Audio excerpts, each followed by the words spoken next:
you, Elizabeth and Ellen Adair, for including me in such an inspirational, truly inspirational afternoon. And I really want to thank all of the sponsors. I think just seeing the diversity of people that are in the audience and that are on the screens really enables us to understand that women are the solution. They're the solution in this country. They are the solution around the world.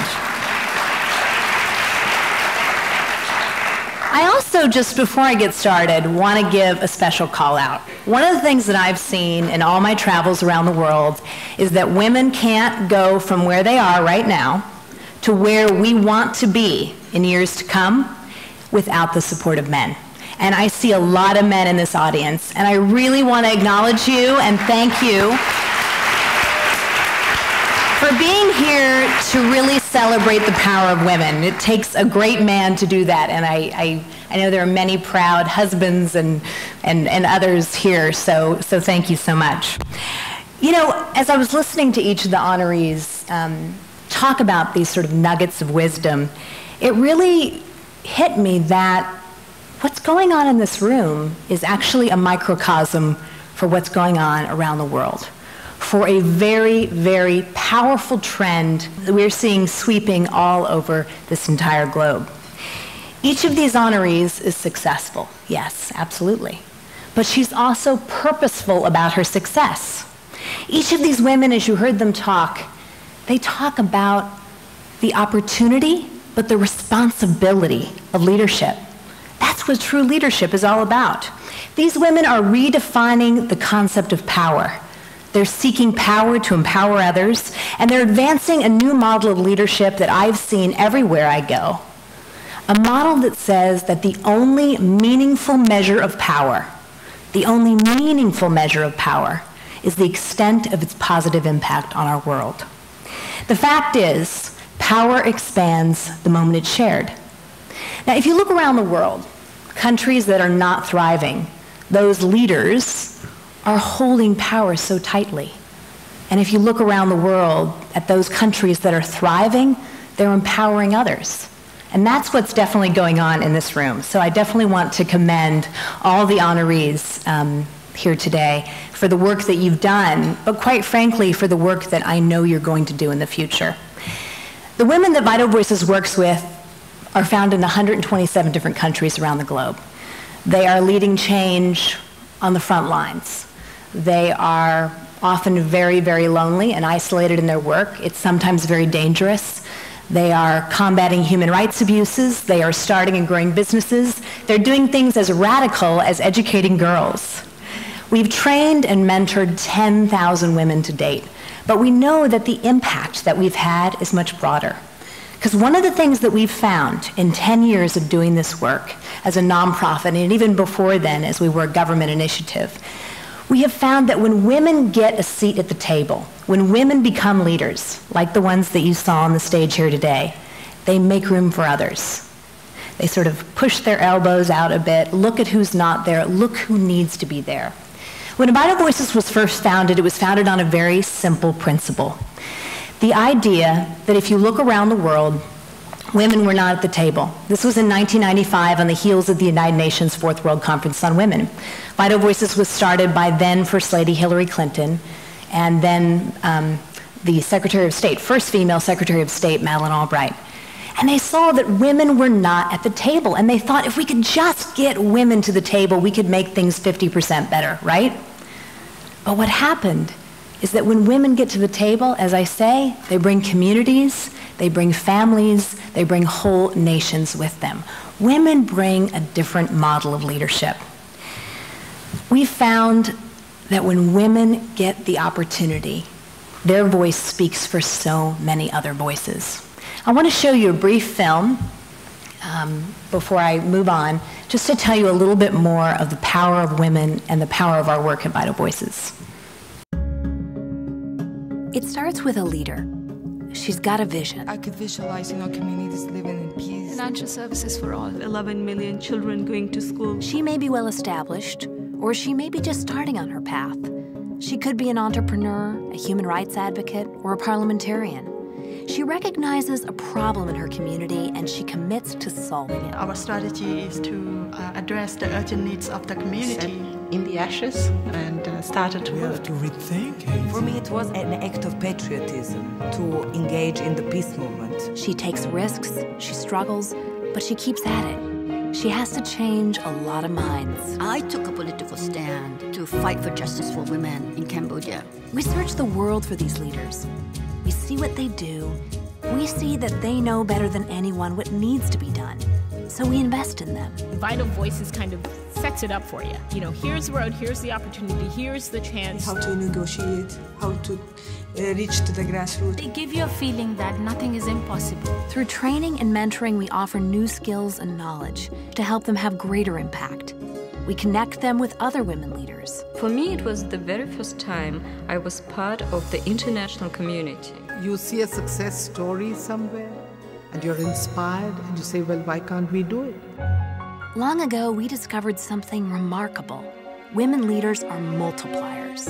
They take the new knowledge, expertise, and access to networks, and they pay it forward to the next wave of women leaders. We held our first mentoring program for young women. Also, we started reaching out to the community. I have to carry that forward and build a chain. It shouldn't stop. This means that our investments go on and on, beyond us, beyond them, further than any of us can see.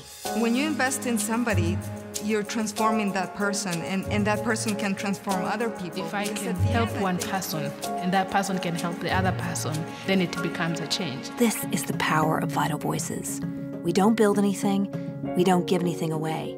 We find extraordinary women leaders, and we do everything we can to maximize their impact, to extend their reach, and to make the world a safer place.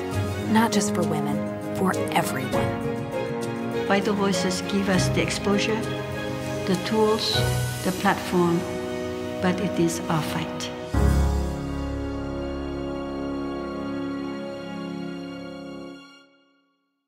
So there is a growing understanding that women's leadership is absolutely vital, and that no country can actually expect to compete in a global marketplace if half its population is left behind, if the women leaders are not being tapped to their full potential. Women are what economists actually call the Great Growth Reserve, and there's been tremendous research that many of you have probably seen over the past decade that proves this theory out. The problem is we're not actually seeing that take root around the world. The Economist actually said recently, they said, forget India, forget China, actually forget the internet. Women are the emerging market. That is so true among the women in this room, the honorees that we've seen on stage. Women are the emerging market. It's why more and more corporations are investing in women.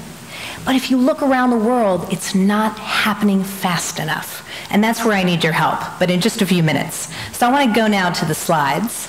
So women around the world are the face of poverty. 70% of those living in poverty are women. Their full potential isn't being tapped.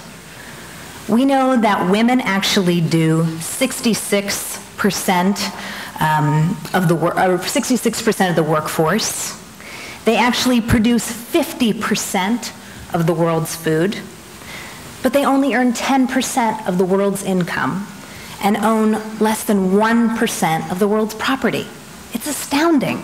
In the Asia-Pacific region alone, if women were fully engaged in the economy, if they had the full opportunities, like the women in this room do, then they would actually gain $42 to $47 billion a year in their economies. Why are they not doing this? It's simple math. We also know that when women gain opportunities, they reinvest in developing countries 90% of their income in their families and communities. I don't mean to say anything bad about men, but the numbers are lower. When we look at education, everyone knows girls' education makes sense, right? But the statistics are astounding. If girls are educated beyond the 4th grade, child mortality goes down, their children are healthier, they live longer, they're better educated, but also their wages go up dramatically. We also know that in the Middle East, half of the women in those countries, half, have no rights to ask for a divorce, have not the opportunity to have custody of their children if they do get a divorce. We also know that the problem of human trafficking affects every single country in the world, including our own country. But we also know that there are 62 countries in the world that have never convicted a trafficker. This problem just continues to exist. Never convicted a trafficker. We also know that of the nearly 1 million people trafficked each year, 80% are women and children. 1 in 3 women in the world will experience violence in her lifetime. Now, a lot of people think about violence against women, whether it be domestic violence, human trafficking, rape, other sexual crimes against women, as a purely social issue, maybe even a private issue. But it's not. It's an economic issue. Just in our country, billions of dollars every year is lost because of domestic violence. Billions. In healthcare costs, in loss of productivity, in legal and judicial expenses, in children's education. It is firmly an economic issue. Women are that little baby circle there in terms of our representation in politics and in governments around the world. We have a very small stake of power. Our voices aren't being heard.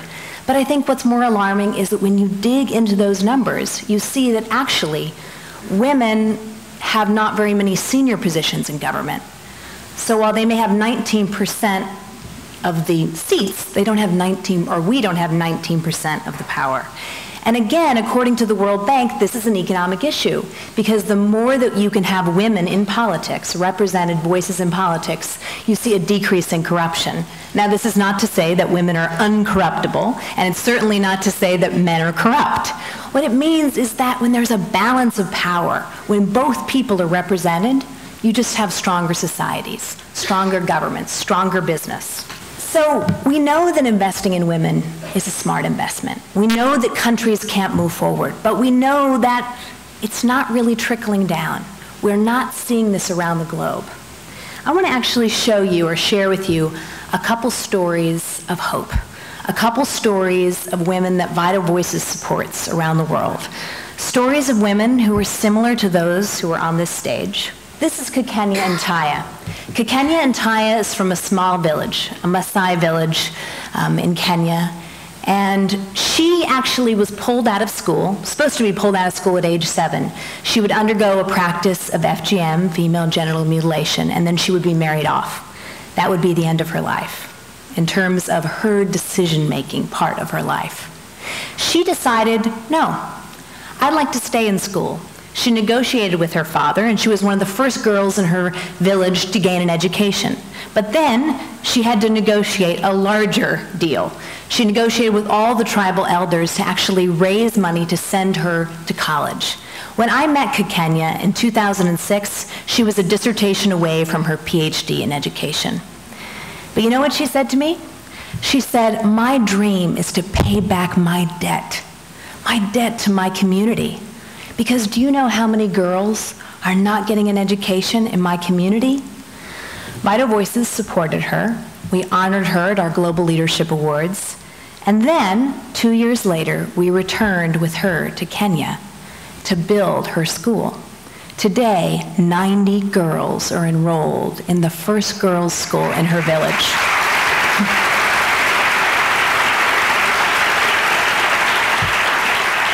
Kikenya is just one of these women who's sending out a ripple of change. Another such woman is Kawala. She's a woman who has a powerful voice, even though she's only about 4 feet tall. She put together a project for the market women in Cameroon. And what this project did is it gave the 900 of 1,300 women in the marketplace rights and a voice and an understanding that they didn't have to pay 60% of their income to the tax collectors.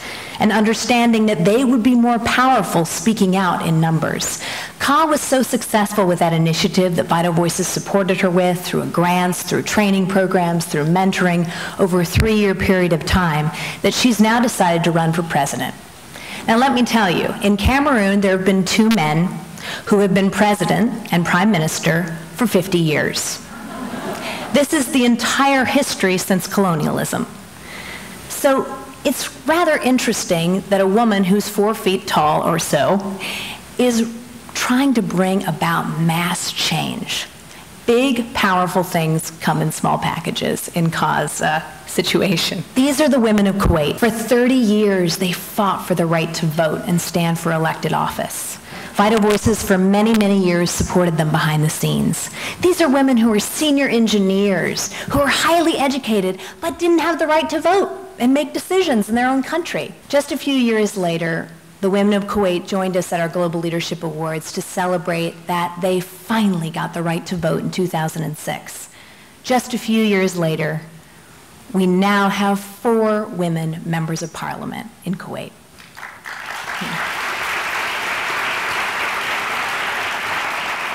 This is Inez McCormick from Northern Ireland. In 1998, I traveled with Hillary Clinton to Northern Ireland to help women have a voice at the peace negotiation tables. Now, some of you in this room will probably know that in 1976, 2 women won the Nobel Peace Prize in Northern Ireland, a Protestant and a Catholic woman, for crossing the line that divided their community. So those 2 women decided enough is enough of this bloody civil war. We want to reach out, and that's what women do. That's what you heard the women on this stage say. Look for connections, cross those lines that divide, take a risk for change, for positive change. You see that now going on in the Middle East. Women saying we want a different kind of future for our families. Well, they successfully were part of those peace accords, which are now being implemented, and now they're reaching out to these women. These women, Noha and Laron, are from Israel, 1 Jewish woman and 1 Arab woman. They met through a program that we developed, bringing women like Inez McCormick and others from Northern Ireland to teach the lessons of peace. But more importantly, to teach the lessons of humanity, to understand that we're all just people. As women, we want the same things to move forward, a peaceful place for our family. And ultimately, we know that peace will bring about greater prosperity. This is Somali Mom. Some of you may know Somali. Vital Voices has been helping her for probably about a decade. Somali herself was sold into prostitution as a very young girl. She was sold by a man who said that he was her grandfather. She was a girl who was an orphan of the terrible killing in Cambodia. Somali, when she finally escaped after undergoing terrible violence and rape on a daily basis as a victim of human trafficking, rather than turn her back, trying to forget her past, she ran towards it, saving thousands of girls, thousands of children from human trafficking. I have visited her shelters. I have seen the impact. I have met girls who are 17, 14, pregnant, have children who they know are going to be HIV positive, they themselves HIV positive. She gives them hope. She tells them that they're not garbage. She helps them to rebuild their lives. She is seen as the mother of a nation of forgotten children. These are the stories of true heroines. There are thousands of them around the globe.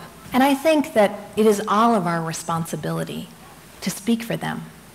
You know, I got involved in these issues as a very young college student. I was 21 years old, and I knew that the women around the world did not share the same rights and opportunities that I have. So I somehow made my way to the UN Fourth World Conference on Women in Beijing, China. My father said, "You can go to Beijing, Texas."